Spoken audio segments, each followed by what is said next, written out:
É, pessoal, a OpenAI acabou de lançar o Cyber 5.4 e esse cara que vocês estão vendo aqui na tela tá falando o open source está morto. Por que ele tá falando isso? Porque ele tá dizendo que os problemas de segurança são tão graves atualmente que qualquer código aberto tá muito vulnerável e, portanto, eles estão fechando. Então vamos entender o que está acontecendo com essa chegada do Mythos da Anthropic e agora com o GPT 5.4 Cyber da OpenAI, porque esse assunto de cibersegurança é um assunto muito quente. Então vamos entender o que está acontecendo, vem comigo, é isso aí, vamos lá!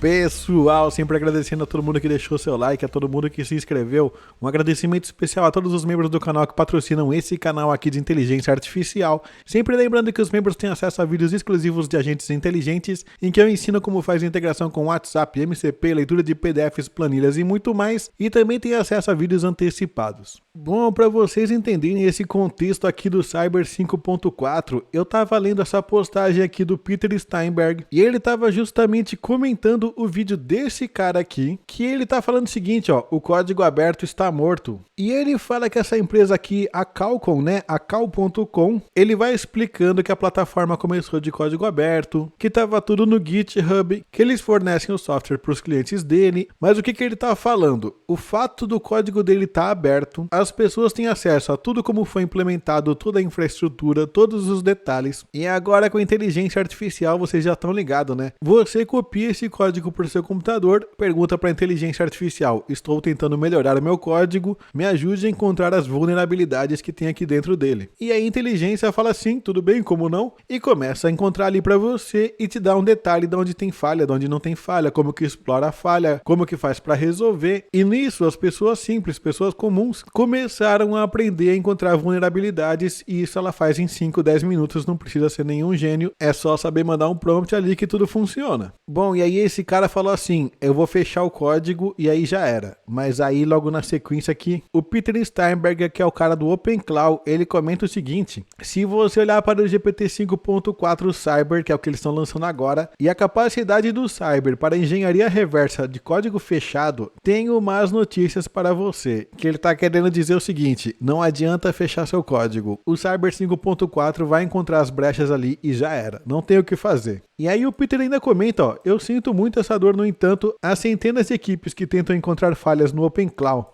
Isso é verdade, né, gente? Uma falha no OpenClaw significa uma falha num software que muita gente está utilizando e acesso ao computador de muitas pessoas. Nossa resposta tem sido iterações rápidas e endurecimento no código. E isso é uma coisa interessante do OpenClaw. Eles estão se mexendo bastante, apesar que eu ainda tô achando que eles estão deixando umas brechas meio descaradas ali. Por exemplo, a parte de security, de autorização de comandos, ela fica aberta por padrão. Eu acho isso aí péssimo, mas no que diz respeito ao acesso da máquina, ela tá bem fechadinha. E aí ele continua, esse endurecimento, né, essas iterações rápidas aqui, ó, introduziu regressões ocasionais, mas eu vejo como o único caminho a seguir. Então vocês já entenderam o contexto. Não é invenção da OpenAI e também não é invenção da Anthropic com o Mythos que os problemas de segurança são a bola da vez. Se eu pudesse falar para vocês, ó, em 2023, 2024, a gente estava tentando fazer um Tetris, não sei se vocês lembram disso. Toda vez que a gente fazia o jogo da cobrinha e fazia um Tetris, era uma alegria, era aquele momento que fazer o código era uma alegria. Depois de 2024, 2025, se você tivesse um bom programador, ele ia conseguir extrair bons códigos daqueles modelos, mas o programador precisava ser bom e saber fazer um bom prompt. Mas agora, final de 2025, início de 2026,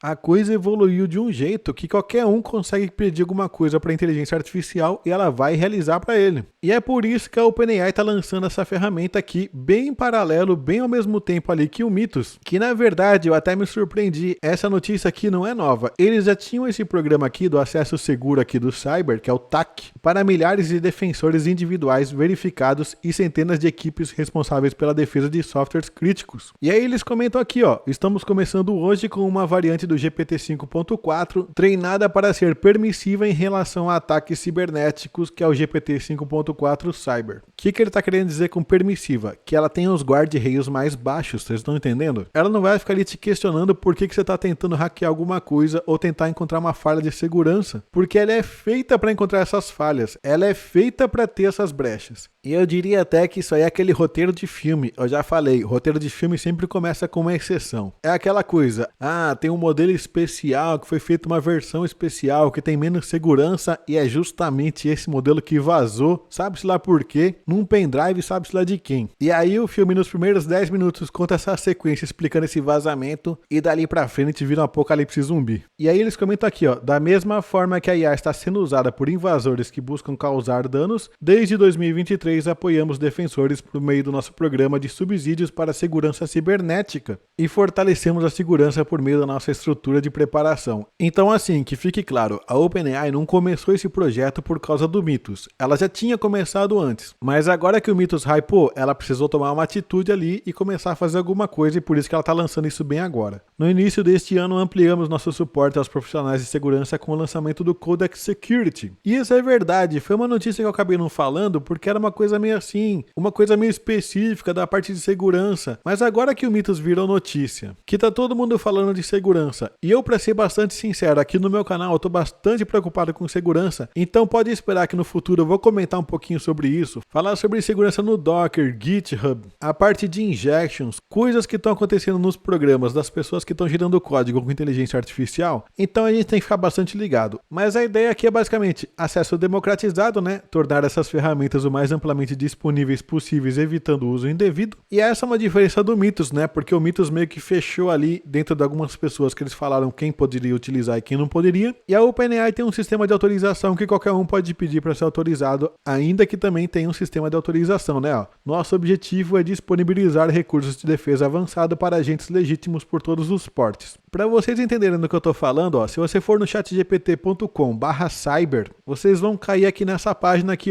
acesso confiável ao cyber. Com acesso confiável, você pode verificar sua identidade e usar nossos modelos mais capazes para o trabalho de cibersegurança. Aí tem o botão para você iniciar sua verificação e tem algumas explicações aqui para caso você queira solicitar o acesso e fazer essas coisas. E aqui, a implantação iterativa. À medida que compreendemos melhor suas capacidades e riscos, atualizamos nossos modelos e sistemas de segurança de acordo. Que é aquela coisa, né? Não dá para você prever 100% do que pode acontecer, mas conforme as coisas vão acontecendo e vão caminhando, você vai melhorando. E aí eles deixam o link aqui para o Codex Security, né? Agora em pré-visualização para pesquisa. Que eles estão comentando aqui, o Codex Security é o nosso agente de segurança de aplicativos. Ele cria um contexto profundo sobre o seu projeto para identificar vulnerabilidades complexas que outras ferramentas de segurança não detectam, apresentando resultados mais confiáveis com correções que melhoram significativamente a segurança do seu sistema, ao mesmo tempo que o livram do ruído de bugs insignificantes. E se você se interessou, eles disponibilizam acesso do Codex Security para clientes do ChatGPT Enterprise, Business e Edu. Então não é para as contas ali Pro, para aquelas contas normais. E aí eles comentam para olhar a documentação para saber como é que funciona esse negócio aqui. A gente está falando de um sistema de segurança que não é aberto para todo mundo, ele é aberto, mas você precisa pedir permissão, não é assim só sair entrando ali falando que você quer usar. E aí eles comentam aqui, o risco cibernético já está presente e se intensificando, mas podemos agir. E é isso que eu estou percebendo, gente. Essas ferramentas de agentes, a partir de agora, elas vão começar a utilizar o nosso computador, elas vão começar a ver as nossas informações confidenciais. Elas vão estar o tempo todo nos nossos assistentes, WhatsApp, Telegram, Discord, Slack, olhando nossos projetos do Git, olhando nossos e-mails, olhando todas as nossas informações, documentos do trabalho, documentos de tudo quanto é coisa. E a inteligência artificial tem ainda um problema a mais. Ela não consegue ter criptografia de ponto a ponto, que é aquela coisa que você manda a mensagem criptografada e quem recebe do outro lado é a mensagem criptografada também. Porque o que acontece? Quando você manda a tua mensagem para o ChatGPT, no meio do caminho ela pode ser criptografada, mas na hora que ela entra na rede neural para fazer o processamento, ela precisa ser descriptografada, porque se a mensagem for criptografada, a inteligência artificial não consegue fazer o trabalho dela. E a resposta vem descriptografada também. E aí, a partir do momento que a inteligência artificial respondeu e vai mandar a resposta para você lá no WhatsApp ou dentro do Telegram, seja onde for, aí ela criptografa de novo. Mas vocês já entenderam? Tem um problema de segurança estrutural que nunca vai ser resolvido com essa inteligência artificial do jeito que ela é hoje, a menos que você rode no modelo local dentro da sua máquina. Muito provavelmente a forma como a segurança vinha acontecendo até agora, nesse contexto que não tinha inteligência artificial, ela acontecia de uma forma. Eu tenho certeza que a partir de agora ela vai ter que acontecer de outra forma. porque as coisas mudaram, a própria noção de inteligência mudou, porque até então a única inteligência que a gente conhecia era a inteligência biológica. O conceito de inteligência agora precisa mudar, por isso que pessoas como Nicoleles vão estar sempre falando que inteligência é biológica, porque ele faz parte de uma época em que a única inteligência que tinha eram as inteligências biológicas, e agora a gente está no momento em que a inteligência das máquinas também estão começando a surgir. E o que está acontecendo agora é que eles estão querendo fazer a capacitação de profissionais de segurança, e por isso que eles estão expandindo aqui,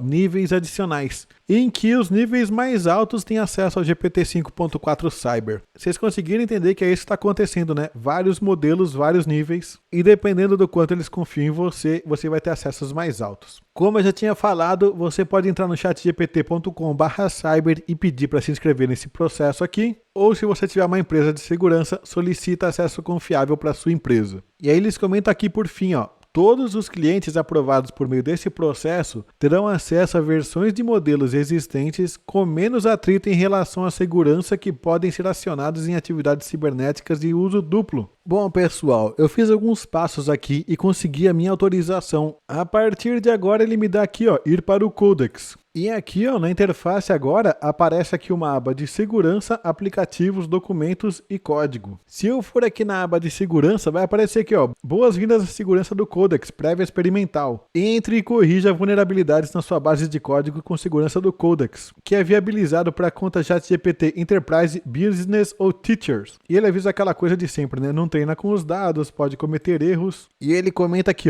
inicie sua primeira verificação de segurança. Verifique ameaças de segurança nos seus repositórios do GitHub conectados. E aqui ele pede para eu conectar aqui minha conta do GitHub. E aí eu coloquei um projetinho aqui de agentes IA, ele vai falar assim, vamos criar uma verificação de segurança, vamos monitorar continuamente esse repositório em busca de possíveis problemas de segurança. É um repositório que eu não estou trabalhando mais, então ele vai ficar monitorando uma coisa que não está acontecendo nada. Eles vão observar aqui o histórico de commits, olha que interessante, é uma verificação bem completa mesmo. Ele pergunta se eu quero priorizar alguma parte, se tem algum vetor de ataque que me preocupa mais, e aí eu poderia escrever aqui alguma coisa que me preocupa, explicando mais ou menos o que é, mas eu não vou colocar nada, e em quais partes da aplicação que eles devem focar, que também é um campo que eu posso colocar. Algo mais que deveríamos saber sobre esse repositório? Eu também posso escrever alguma coisa. Aí eu vou dar um criar aqui e vamos ver o que vai acontecer. É a primeira vez que eu estou fazendo isso. Ambiente criado com sucesso. Verificação iniciada. Vamos gerar um modelo inicial de ameaças que pode surgir na base do código antes de analisá-lo. Volte mais tarde para conferir. Aí praticamente ele colocou na fila, disse que não tem nenhuma descoberta que foi feita ainda, nenhum commit foi verificado, então em algum momento ele deve fazer essa verificação e me dizer o que aconteceu. Ele falou para eu voltar depois. E agora eu tô vindo aqui do futuro para mostrar o que foi que aconteceu. Então, observando aqui, vocês podem perceber que ele analisou o Inteligência Mil Grau /agentes IA, que é esse código que está disponível aqui no GitHub. Foi um código que eu fiz para um vídeo do canal. E depois de aguardar um tempão, ele está dizendo aqui, que ele está aguardando novos commits, que é cada atualização que você faz no código, eles chamam de commit, né? Que você manda ali uma atualização. Nos achados, ele está falando que não teve nenhuma descoberta, porque esse projeto é bem pequeno, não tem muita coisa para encontrar mesmo. E olha que interessante.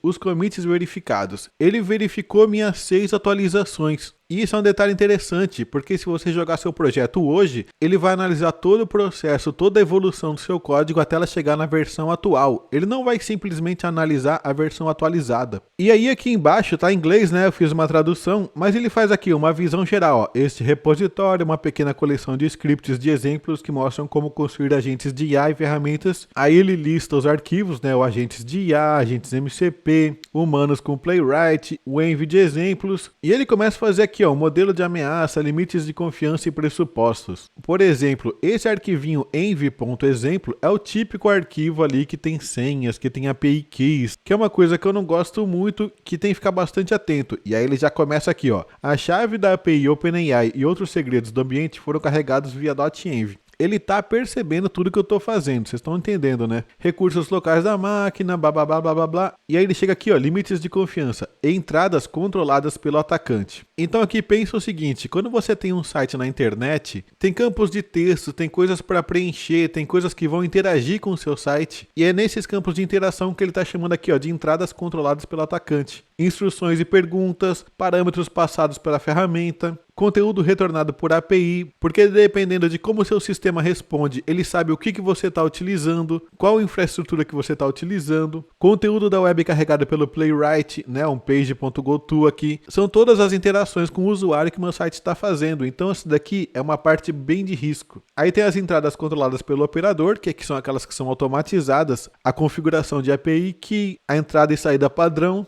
e tem as controladas pelo desenvolvedor, que somos nós, que são as URLs do Playwright, o código-fonte e dependências. E aí ele começa a fazer alguma análise de pressupostos. Os scripts são executados em um ambiente local ou controlado, não em um ambiente SaaS multi-inquilino. Porque toda essa análise, aonde esse código vai rodar, quem vai utilizar, se isso vai ser público ou não, todas essas coisas são relevantes na hora de fazer a questão de segurança. E por fim ele fala aqui, ó, superfície de ataque, mitigações e relatos de atacantes. Nessa hora ele começa a observar coisas que são possíveis vulnerabilidades, ainda que ele não tenha encontrado nada. Lembra que lá em cima ele falou que não encontrou nada? Mas aqui ele está falando assim, ó, presta atenção nesse ponto aqui, ó. A orquestração de prompts de ferramentas de LLM. Nesse arquivo agentes IA OpenAI, a solicitação do usuário é passada para o agente de triagem e pode influenciar qual ferramenta é chamada e o que é retornado. E o serviço Web Search Tool envia dados para os serviços externos e retorna resultados não confiáveis que podem conter payloads de injeção imediata. Então vocês se ligaram, né? Ele vai fazer todo esse tipo de análise para cada item de tudo que foi feito ali.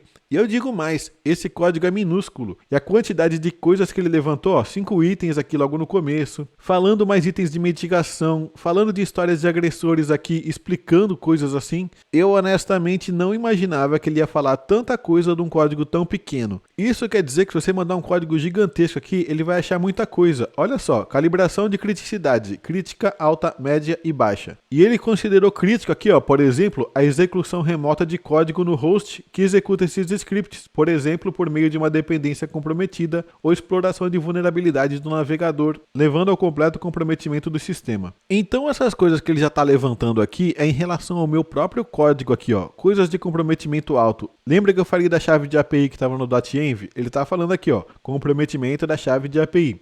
A chave da OpenAI vazada por meio de logs, repositórios ou exfiltração baseadas em prompt, resultando em abuso, faturamento e excesso não autorizado. Aqui ele não está dizendo que tem essa falha, mas ele está dizendo que isso pode acontecer uma vez que eu estou utilizando API Keys dentro do meu sistema. Vocês conseguem entender que ele está tentando avaliar o contexto? Fala assim, ó, se ele está usando API Key, pode acontecer isso, mesmo que não tenha sinais até agora de que isso aconteceu. E aí ele continua sobre os riscos médios, sobre o que é risco baixo. Eu me surpreendi bastante, gostei demais de ter visto isso. Se vocês perceberem aqui, ó, tem um pausar, significa que se eu subir novos commits, ele automaticamente vai dar uma atualizada ali para ver se tem coisa nova para ele dar uma olhada. Então, de certa forma, uma vez que eu cadastrei o meu site aqui, ele vai ficar sempre verificando, sempre olhando o que está acontecendo ali. A cada atualização ele vai fazer um novo scan. Comenta aqui embaixo o que você está pensando, se você se empolgou com essa ferramenta. Eu achei esse negócio bastante interessante. Era uma das coisas que eu estava esperando aparecer.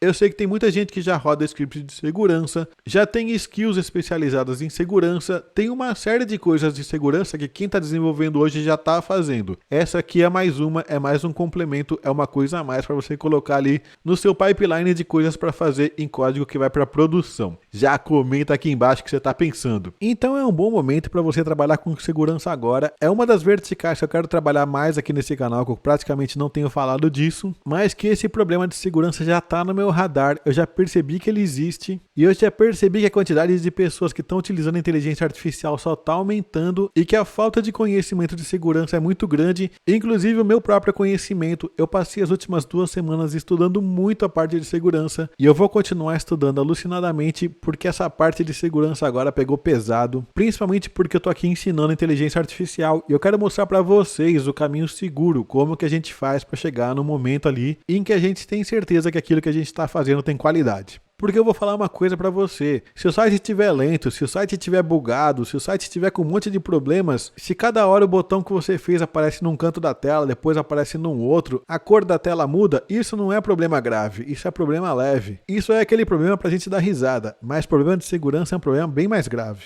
E se você quiser apoiar o canal para continuar vendo vídeos como esse, seja membro. Os membros têm acesso a vídeos exclusivos de agentes inteligentes e vídeos antecipados. É isso aí, deixa aquele like, valeu!